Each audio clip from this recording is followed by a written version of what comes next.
Yes, when you work on a wind turbine, of course, we are working in an environment where you have exposed to very many risks. And what we do is we create safety training that allows you to work around those risks and mitigate those risks, and understand what you have to do if there is an incident and you have to rescue your partner out of the turbine. And creating that kind of training is something that we have been doing in the industry for a long time. What we also do in GWO is we standardize it, which allows the workforce to travel from one employer to the next and from one country to the next, working on various projects and take their training with them and their certificates with them.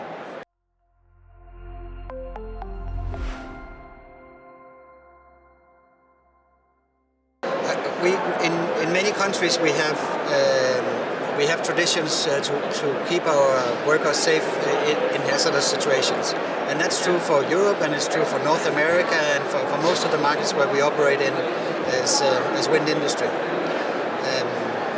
So I think the perspective that we can bring as a wind industry as growing up nowadays is to make sure that we do it right from the start, that we standardize everything that can be standardized so the workforce can work and be safe, be just as safe when they work in Poland as when they work in the UK or when they work in North America. And that's our ambition and our mission in GWO is to strive for an injury-free workforce globally in the wind industry.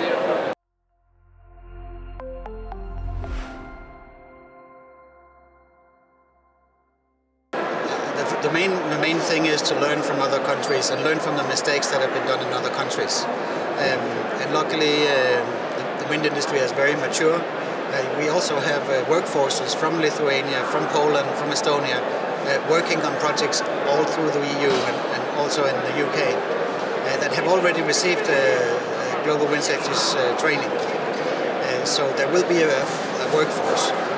But planning for the projects requires planning for a lot of things. So you have the right port facilities, you have the right education of the workforce that comes in, that you have the right partners with the right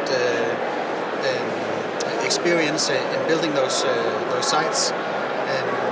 And of course authorities that have been studying what have worked in other countries and try to emulate and do as many things as possible that are similar to what the industry has seen before in other countries.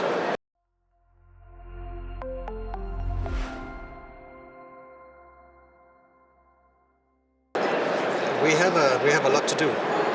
It is doable. One of the challenges is also delivering enough manpower to do this.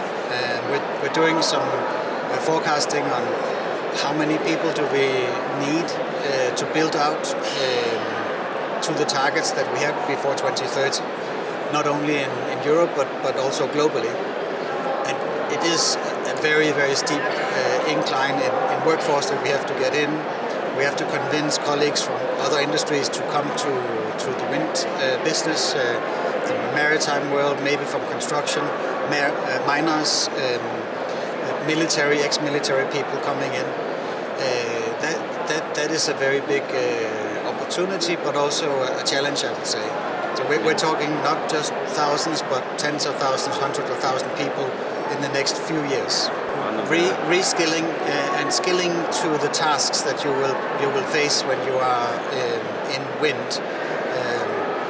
If you are, let's say, you come from the mining industry and you are used to working in a regimented environment where you have risks and you understand how to deal with risks. You want to understand something about mechanics, electronics, all of those things. So you have the basic skills, but how to use those in a wind turbine, how to work safely in a wind turbine.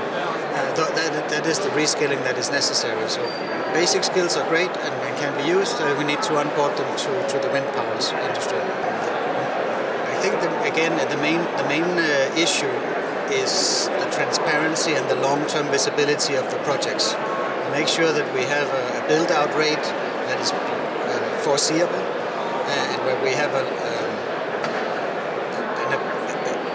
enough of a visibility to be able to plan ahead. We have training centers. If I talk about my own part here is health and safety for workforces, and make sure that there are training centers available to give and deliver that training for the people working on the turbines. We have those training centers. They exist also in the Baltic region. They are ready to train, very competently so, and they already do it for people working elsewhere in the EU. Large training centers in Poland, as I said.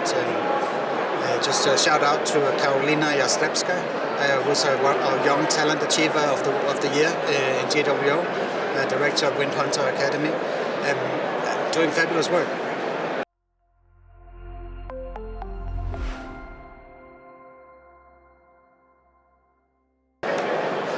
Really, I think the industry is adapting very well. It's a very industry that's used to evolving and adapting to the market conditions.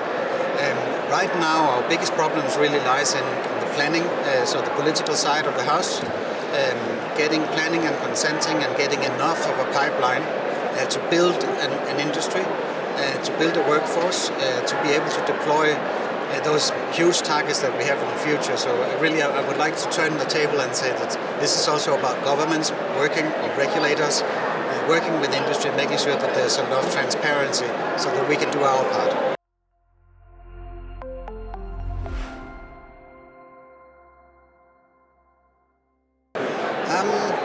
If we talk primary and secondary schools, it's get the kids interested in wind power is always a good thing. Get the young people interested in working in energy, and working in renewable energy, understand the energy systems, how they work, and more of a broad education in those types of things. And there is an increasing focus on STEM, and that we can support as well. That is also necessary. But not everyone needs to be an engineer or a PhD student. We also have a lot of interesting careers where you can start as a wind turbine technician, working on our fabulous machines, and even working on very, you could say, jobs where you don't have to have a long career behind you in a school or university, but where you can get your skills and your training and your competence on the job. So there's a lot of opportunity for moving into wind without going to university and have a master's degree, but simply starting as a technician. So I think that's also one of the things that we have to remember to say to kids in schools, that there are attractive careers that are not in universities, but are also going straight to working on the turbines.